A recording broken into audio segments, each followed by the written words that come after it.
It's my pleasure to be here, Wendy and Bill, and everybody else on your amazing team. Thank you so much for having me here, and thank you for working me in on this schedule. I really appreciate it. Oh, we were thrilled that you were able to do this for us. And, we're all kind of shaking in our shoes. We're a fund. We have self-directed IRA money in our fund. If this goes through, that's, close to $5 million we'd have to give back. And then reading in even deeper into it, allowing the IRA investors to only do 10% of a deal. I mean, it's insane. The whole thing is just insane. So, Jeff, I'm going to shut up and I'm going to let you just talk. You did a great presentation on Facebook, and we just want to expand that. All right. So I know your amazing tech team could link back to that if you want to, but let me just do two things very quickly because you asked me to do this. My name's Jeff Watson. I'm an attorney licensed to practice in the state of Ohio. That also lets me talk about federal taxation issues, and that's what's the topic here today. Mm-hmm. So in the background perspective, some of you are going to say, well, Jeff, what have you been doing in the past? Well, let's see. About 9 years ago, successfully lobbied on Capitol Hill in Washington, D.C.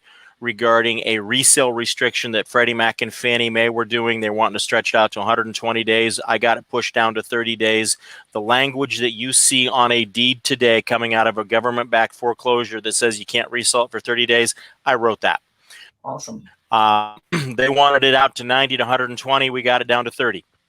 Then a couple years ago, I participated in the legislative efforts to change the law in the state of Ohio regarding landlord-tenant issues with the difference between pets and service animals. We got that clarified, got a huge issue taken away from the groups that were extorting money out of landlords.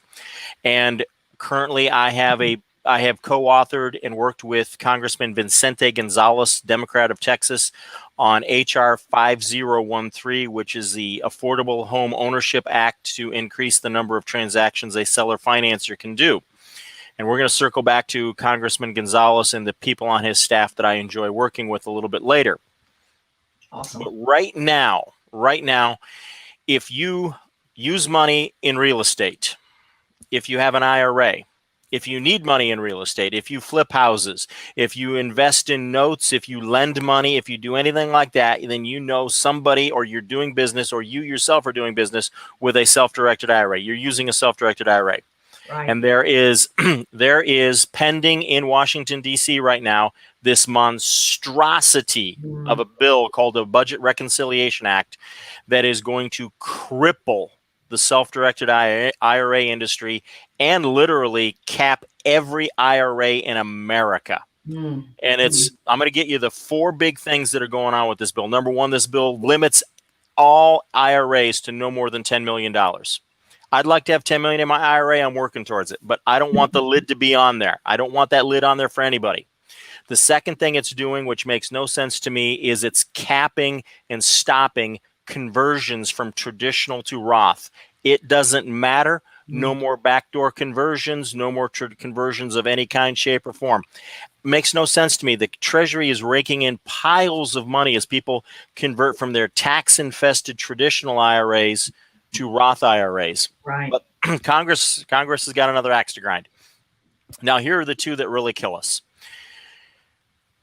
There is a section, I believe, in the Reconciliation Act. I think it's section 138312. I close my eyes to try and remember better, but I think it's 138312 that literally says IRAs cannot invest like an accredited investor can invest. And if an IRA has so invested, they must get out of the deal by December 31st, 2023. Now, I don't know about you, but that's a bad idea. It's for multiple reasons. Funds like yours are going to be horribly hit. And then what are people going to do with this money? How are you going to get the liquidity? I mean, I just see a tsunami effect out of this thing coming. It's going to be a horrible thing. And then there's the next one, which is section 138314, which is so poorly written that the best way I can describe it is no IRA will ever be involved in the ownership of any entity whatsoever. More than 10%, right? Yeah. Well, it's no more than 10%, but we don't know what they really mean by that, because then they've got the direct and the indirect, and they say it's a terribly written piece of legislation. But it goes back to my big point. Some of what they're saying is, the chairman of the House Ways and Means Committee, I read it today. Oh, we want to level the playing field for everybody. No, you don't.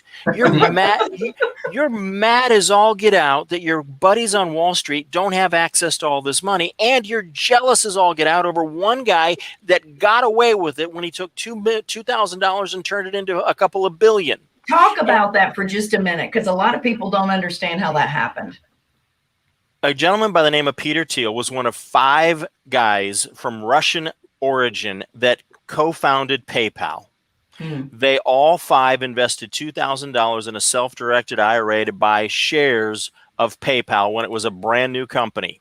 When the IRS audited it, the IRS did not know how to read, enforce, or apply 26 USC 4975 E2E. If they'd have known it like I know it, like my buddy John Heyer knows it, like my buddy Quincy Long knows it, they'd have popped the dude.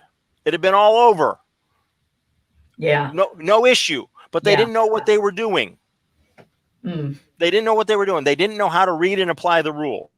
They'd have popped him then, big money to them, and Peter would have never gone on and done more deals and grown that thing so huge.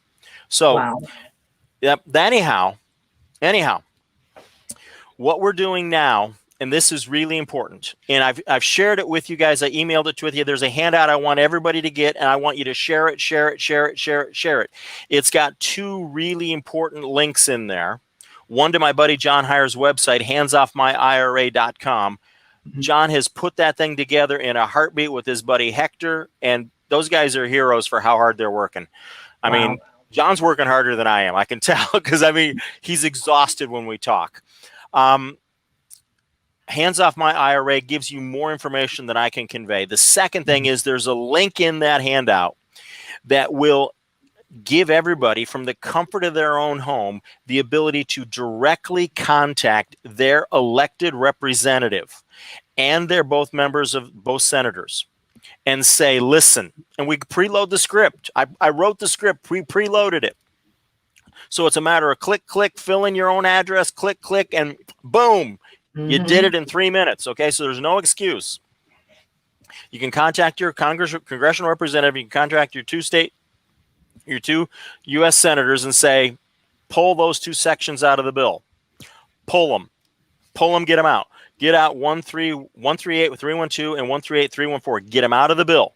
Okay, and it'll let life get back to normal for us. Okay.